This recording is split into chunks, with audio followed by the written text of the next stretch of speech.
get that something cool, and then you do the wheels right. I mean, and then I redid it again, so I blew that motor up.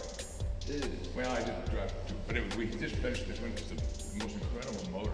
This time I brought Chris from KW to come in and do the suspension on it, and it performs so amazingly different than it did before. Wow. Which is good, because with that speed and power, you want to make sure it sticks. What kind of suspension you drive in? The KW? Yes, it's KW. Competition, or? Well, Chris did it. I'm not sure whether. But you have the result. It's a very nice driving, or drivable. Oh, it's drivable, but it's a handful. You hang on to it. When the turbos kick in, it'll lift the front. That is typical 930, yeah? When the turbo comes in, it is very.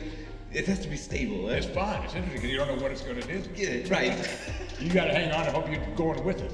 That's true. How much HP is it? Is it 330, right? Kilometers? Yeah, no, HP. Horsepower. Oh, horsepower? I think it's a little bit more than that. Okay, you build it with a more horsepower. Oh, it's twin plug, crank fire.